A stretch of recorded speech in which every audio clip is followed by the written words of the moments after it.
The Lawfare Brief, le podcast. Je suis Chiara Parisi, chercheuse postdoctorale au laboratoire LADI de l'Université Côte d'Azur, et vous écoutez le podcast du programme de recherche Lawfare et instrumentalisation du droit international. Notion discutée, parfois contestée, le lawfare constitue aujourd'hui un vocable largement mobilisé dans les discours juridiques et politiques.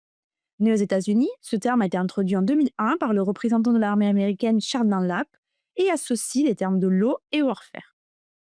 Dans son acception classique, cela désigne l'utilisation du droit comme un substitut à des moyens militaires traditionnels. Mais par la suite, son contenu a été élargi, le lawfare ne correspondant plus seulement à une simple tactique du champ de bataille, mais à une composante omniprésente dans les relations extérieures des États.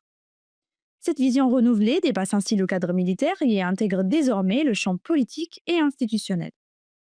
La notion a ensuite été reprise par la doctrine juridique, ce qui a contribué davantage à en élargir le contenu, souvent critiqué comme trop flou. En effet, de manière récurrente, le terme de lawfare est généralement employé pour désigner plutôt les usages stratégiques du droit international. Et face aux incertitudes conceptuelles qui suscitent, le programme de recherche Lawfare et instrumentalisation du droit international de l'Université Côte d'Azur se donne pour objectif d'en interroger la portée ainsi que la place au sein du droit international et du droit européen. Porté par Julien Ancelin, maître de conférence à l'Université Côte d'Azur et soutenu par l'Académie 5 de l'IDEX, ce programme analyse le discours de politique étrangère mobilisant le droit international, ainsi que les conditions dans lesquelles celui-ci peut être instrumentalisé au service d'objectifs politiques.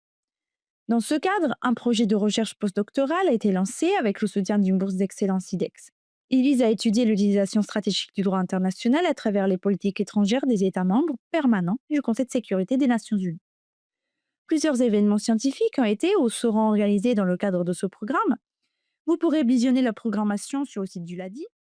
Les enregistrements de nos conférences sont également disponibles sur le site du LADI, ainsi que sur la chaîne YouTube de l'Institut de la paix et du développement de l'Université Côte d'Azur. Dans ce prolongement, The Lawfare Brief est une série de podcasts visant à nourrir le débat autour des représentations et des applications concrètes du lawfare et des instrumentalisations du droit international européen. Nous vous proposerons donc des interviews avec des spécialistes du sujet issus de champs scientifiques variés. Cette première série propose de présenter certaines des contributions issues des actes de la Summer School 2024 du réseau Emoji. Pour situer ce cadre, le laboratoire de droit international européen et l'Institut de la paix et du développement de l'Université Côte d'Azur ont établi depuis 2011 un partenariat avec l'Université de Milan-Bicocca à l'origine du réseau Emoji, c'est-à-dire Étude des mouvements des ordres juridiques international européens. Ce réseau regroupe aujourd'hui 22 universités en Europe, en Méditerranée et au Canada. La Summer School, organisée chaque année en septembre, réunit ses membres et offre principalement la parole à des doctorants et jeunes docteurs invités à présenter leurs travaux autour d'un thème commun. L'édition de 2024 de cette Summer School, sous la direction scientifique de Anne Deval et Julien Ancelin, était consacrée aux usages stratégiques du droit international et du droit européen. Les actes, publiés en février 2026 aux éditions Editorial Scientifica, rassemblent 15 contributions analysant ces usages sous différents aspects.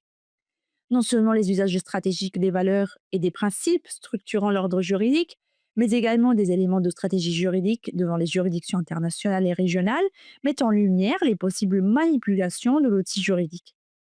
Des questions plus substantielles et sectorielles sont également évoquées en matière notamment environnementale, de droits fondamentaux et de nouvelles technologies. Ces contributions mettent en lumière les multiples formes que peut prendre l'instrumentalisation du droit, révélant ainsi la dimension peu neutre de l'outil juridique, à l'intersection des logiques normatives et des intérêts politiques. Nous vous proposons donc d'en découvrir certaines à travers une série d'entretiens avec leurs auteurs.